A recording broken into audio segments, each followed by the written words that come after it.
एक दिन, अभी कुछ दिनों पुरानी ही बात है, मेरे लेफ्ट हैंड में पेन हुआ। अब डर तो लगता ही है इंसान को, हम लोग की थोड़ी सी लाइफस्टाइल भी ख़राब रहती है। तो एक दिन मेरे लेफ्ट हैंड में कस के पेन होने लगा, शोल्डर में हुआ, फिर आते आते यहाँ पे पेन आ गया, फिर मेरे चेस्ट में हैवीनेस होने लगी।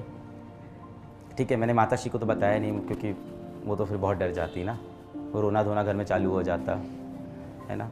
दोस्तों को भी नहीं बताया, वरना कफन अफन का इंतज़ाम कर लेते। प्लस पेपर्स अलग से ले आते, ये कार किसको देगा, ये फ़ोन किसको देगा, भाई जाते जाते तो भला करके जा। तो मैंने किसी को बताया नहीं, मैं गया नीचे, गाड़ी निकाली और मैं हॉस्पिटल की तरफ खुद से ड्राइव करने लगा। मैं लेफ्ट हैंड में काफ़ी ज़ोर से पेन कर रहा था, यहाँ से यहाँ जा रहा था पेन, मुझे बहुत तेज़ दर्द हो रहा था। तो मैं कार ड्राइव करके हॉस्पिटल जाने लग गया।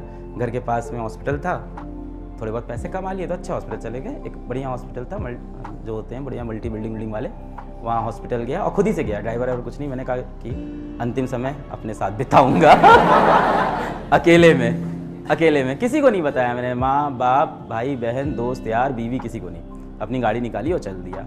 और पूरे रास्ते में सोच रहा था मेरी कौन सी इच्छाएं रह गई है।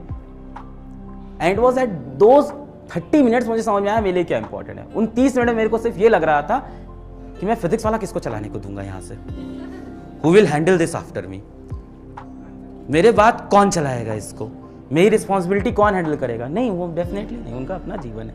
कैसे कैसे किस बेसिस पे, ऐसे मत लेना डिसीजन जिंदगी में, कह रहा बीवी, ऐसे थोड़ी होता है। दिल और दिमाग में डिफरेंस रखिए थोड़ा, है ना, ऐसे मत फिसलिएगा, ऐसे फैसले नहीं लेते। मैं गाड़ी चला रहा था, पहले मैंने सोचा माता पिता, मैंने कहा ठीक है माता पिता के लिए मैंने अपने जीवन में वो कर लिया जो मैं करना चाहता था, मेरा हो गया, आप लोग का भी बाकी है, मेरा वो पार्ट हो गया है। बहन के लिए मुझे लगता है ठीक है, उसने जितना सपोर्ट किया मैं भी उसका था, दोस्तों के साथ भी हमेशा मैं खड़ा था। वाइफ के लिए थोड़ा लग रहा था कि अकेली हो जाएगी, तो थोड़ा सा डर लग रहा था कि हाँ क्या होगा कैसे होगा। पर सबसे बड़ा कंसर्न आया मुझे, मेरे दिमाग में सिर्फ यही चल रहा था कि अगर मुझे कुछ हो गया तो यहाँ से फिजिक्स वाला का क्या होगा, ऐप का क्या होगा, कहीं मेरे पास कोई प्राइस तो नहीं बढ़ा देगा यार कोर्सेज की ऑनलाइन भी, ऐसा तो नहीं होगा बच्चों से ज़्यादा पैसा लेना स्टार्ट किया, ऐसा तो नहीं है कि पूरा इसको डिस्टर्ब कर देंगे, ऐसा तो नहीं है बाकी टेक प्लेयर आएंगे। और उन 30 मिनट बाद मैं वापस आया। खैर मैं हॉस्पिटल गया तो वहाँ सबसे पहले मैं इमरजेंसी वार्ड के अंदर घुसा और मैं गया तो पर्चा कटवाते हैं ना, तो मैं उनके पास गया कि दिखाना है क्या, पेशेंट कहाँ है, मैंने कहा मैं, क्या है दिक्कत क्या, मैंने कहा हार्ट अटैक आ चुका है बहुत कस के। यार प्रॉब्लम क्या है, हमने कहा थोड़ा सा लेफ्ट हैंड में दर्द, कह रहे गलत सो गए होगे रात में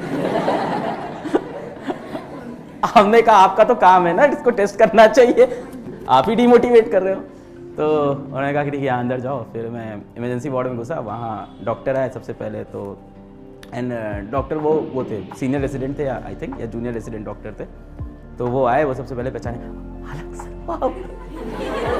क्या हुआ तो हमने कहा कि सर मेरे लेफ्ट हैंड में बहुत तेज यहाँ से यहाँ पेन कर रहा है, थोड़ा चेस्ट में हैवीनेस लग रहा है सर, एक सेल्फी। हमने कहा अभी नहीं भाई, तेरा एक ही तो काम था जीवन बचाना, वो तो कर ले।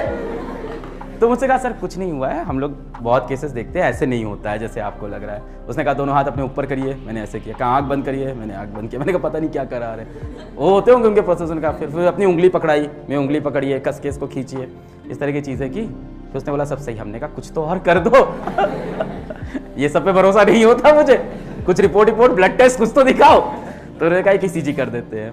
फिर मेरा ECG किया, सब नॉर्मल था। उन्होंने फिर वही बोला कि गलत सो गए थे आप रात में बाहर काउंटर वाला बंदा सही था, उसको डॉक्टरी पता थी।